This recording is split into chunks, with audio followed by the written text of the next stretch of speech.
We don't get Bob Dylan every day in church. And if you're concerned about it in any kind of way, the lyrics that we just read come from his so-called Christian period, 3 or trilogy of albums in the late 70s and early 80s. Now, I am not a Dylan aficionado, a fan, yes, but I wasn't happy when he became Christian because I liked him better as a cranky, non-aligned prophet. But he soon jettisoned the Christian cocoon and became non-aligned again, apparently. But he still is a complete unknown. Anyway, those lyrics are a perfect companion to Nehemiah. For those of you who haven't been having too many cocktails or gummies and still have a 3-year memory, you may recall I have preached on Nehemiah before. In fact, every 3 years on the third Sunday of Epiphany. It's the only time we get this obscure and seemingly boring story from the Hebrew text in the Revised Common Lectionary. And yet, it is one of the most amazing, really, one of the most amazing stories we tell anytime from either testament of the Bible. It is a mind-blowing mosquito preserved in amber, holding a teeny tiny moment that changed human history forever. The Nehemiah moment is what Dylan describes in the lyrics, "When the pool of tears beneath my feet flood every newborn seed, there's a dying voice within me, reaching out somewhere, toiling in the danger and in the words of moral despair." Let me remind you, just in case brain fog has swallowed this little story from your memory. It's a very cinematic kind of moment, so if you want, close your eyes and picture this scene. A disparate remnant of exiles freed from enslavement in a foreign land, limps and hobbles back into their homeland after decades, if not half a century of absence. They've never actually been to their homeland before, but they have heard about it all their lives. If it is their ancestral home, but brand new to them.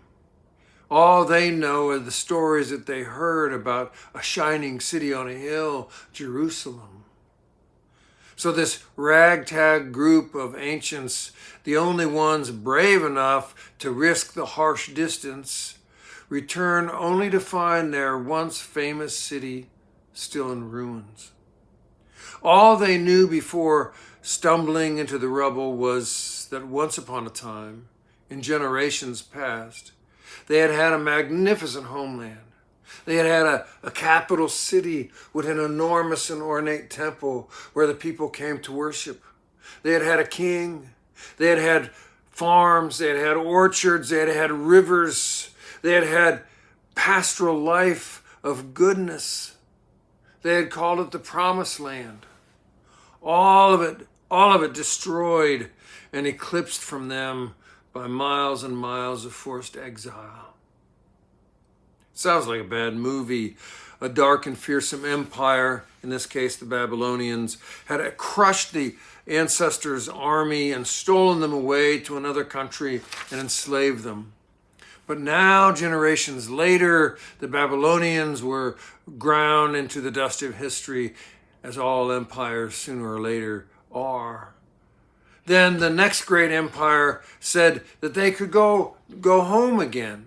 And so a straggly remnant of poorly educated, labor-hardened, and fiercely independent people returned to the place only known through the memories of their elders. Not many of the exiled community were willing to return with them. Most stayed right where they were, where they'd been taken into captivity. They stayed there where they were now assimilated into a different culture. So just a few came back, returning with hope-gilded hearts and an imagination to rebuild. We know about the history of human migration, especially not good land, otherwise surrounded by, especially to good land, that is otherwise surrounded by barren lands. So the few who returned to a land they found occupied by other people with different languages and unfamiliar customs and strange gods.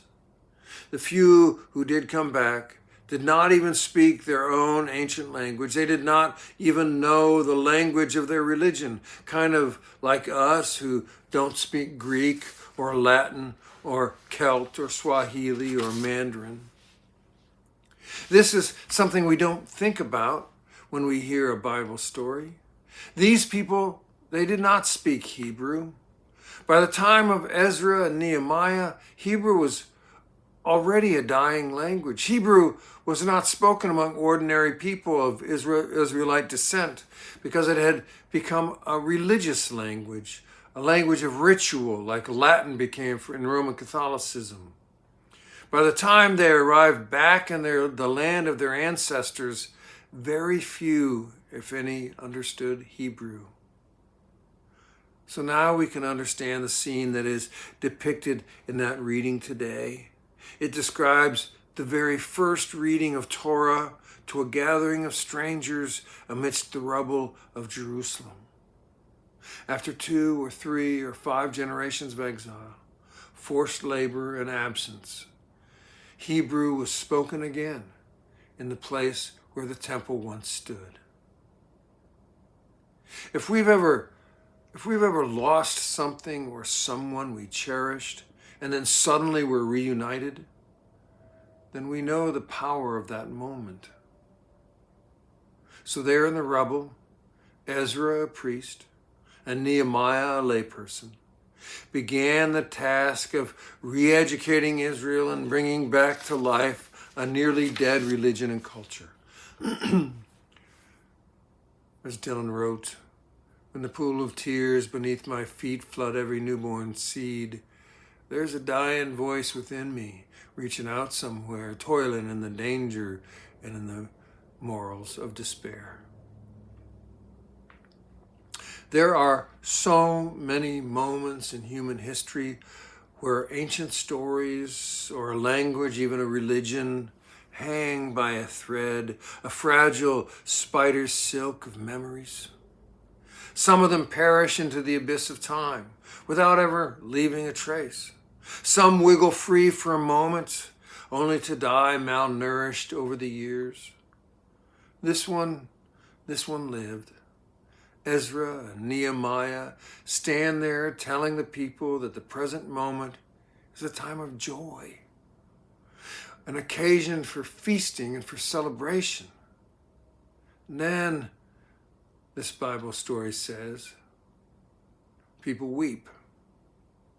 Joy runs freely into the river of tears and grief, where they are mixed together into poignancy by the currents of memory, relief, and hope. All that was and would be could have died in that moment, but a remnant restored it and breathed life into the last ember. Jerusalem was restored and the temple rebuilt and the religion flourished. Then, 450 years after Ezra and Nehemiah, came Jesus. Think about 450 years ago and how distant that seems to us. In 1575, Sir Francis Drake claimed the entire coastline north of Mexico for England and named it New Albion. We have an old Albion right here on the canal. So that little story about Jesus going home to teach and preach in the synagogue where he grew up only takes place because of Ezra and Nehemiah. So think about that. History is told by the winners, History, especially ancient history, preserves the stories of war and the stories of battles and heroics, the stories of emperors and kings and queens. But somehow Luke's story of an itinerant preacher going home to preach in his local synagogue to a dozen or 24 people, all of them poor and insignificant too, was preserved.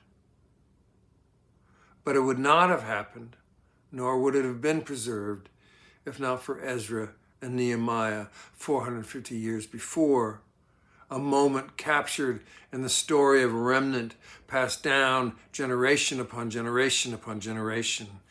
And we're doing the same thing right here, right now. I hear the ancient footsteps like the motion of the seas. Sometimes I turn, there's someone there. Other times it's only me. I'm hanging in the balance of the reality of man, like every sparrow falling, like every grain of sand. Dylan again. I know there are plenty of ultra-modernists and rationalistic folks who can hear stories like that and figure it's coincidence or just dumb luck of events.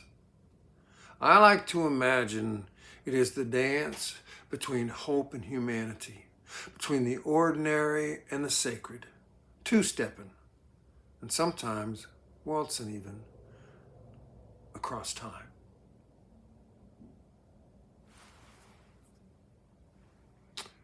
Thanks for being here, and peace be with you.